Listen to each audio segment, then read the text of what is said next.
पूर्वांचल की बहुचर्चित सीट पर 2 दशक से नहीं हुई है सपा की बोहनी। 2004 में आखिरी बार जीते थे सपा के रामरती बिंद। 2009 के परिसीमन के पहले इस सीट पर सपा की बोलती थी तूती। मुलायम सिंह यादव के बाद अब अखिलेश ने इस सीट पर कब्जा करने के लिए खेला है दांव। नमस्कार, आदाब। न्यूज़ यूपी 66 में आपका स्वागत है। खबरों के लिए आइए आगे बढ़ते हैं। जात के लिहाज से सपा के लिए मुफीद रही पूर्वांचल की बहुचर्चित भदोही लोकसभा सीट पर पार्टी को 2 दशक से जीत का इंतजार है। आखिरी बार 2004 में सपा के रामरती बिंद यहां से सांसद चुने गए थे। गठबंधन में पिछले चुनाव में यह सीट बसपा के खाते में चली गई थी। वहीं इस बार अखिलेश यादव ने दांव खेलते हुए यह सीट ममता बनर्जी की पार्टी टीएमसी के खाते में देकर राजनीतिक विश्लेषकों को हैरान कर दिया है। ममता बनर्जी ने यहां से पूर्व मुख्यमंत्री कमलापति त्रिपाठी के परपौत्र ललितेशपति त्रिपाठी को प्रत्याशी बनाकर अन्य दलों को सकते में डाल दिया है। इस सीट पर अब तक जो तस्वीर देखी जा रही है उससे अखिलेश यादव का दांव सफलता की ओर बढ़ता दिख रहा है।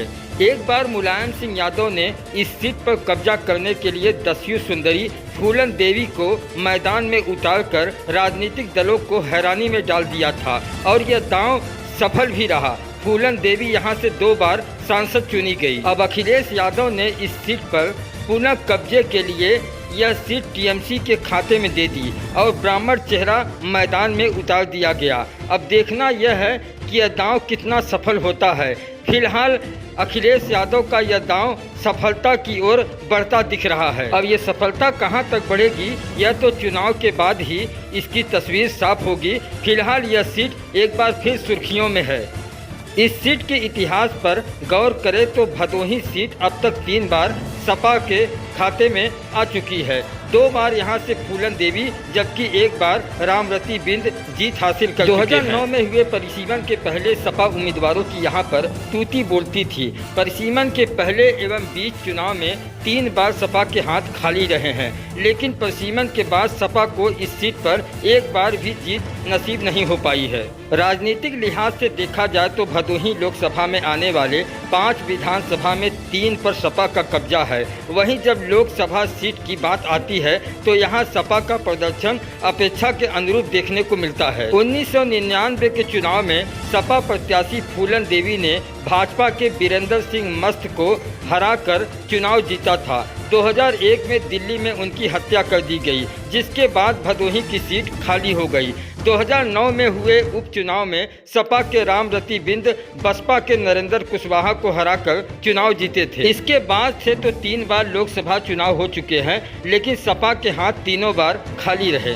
जिस तरह मुलायम सिंह यादव ने इस सीट पर कब्जा करने के लिए दांव खेलते हुए दस्यु सुंदरी फूलन देवी को मैदान में उतारा था, ठीक उसी तरह एक बार फिर अखिलेश यादव ने भी इस सीट पर कब्जा करने के लिए दांव खेला है और यह सीट टीएमसी के खाते में दे दी है। यहां फिर ब्राह्मण चेहरे को मैदान में उतारा गया है और यह दांव लगभग सफल भी दिखाई दे रहा है, क्योंकि ललितेशपति त्रिपाठी लगातार प्रचार प्रसार में लगे हुए हैं। हालांकि यहां से भाजपा ने डॉक्टर विनोद बिंद को भी प्रत्याशी बनाकर मैदान में उतार दिया है। इससे काफ़ी लोगों की नाराजगी भी देखी जा रही है, जिससे ललितेशपति का पल्ला पूरी तरह भारी दिख रहा है। अब देखना यह है कि पिता ने जो दांव खेलते हुए इस सीट पर कब्जा किया था, क्या बेटे को भी वही सफलता मिलती है।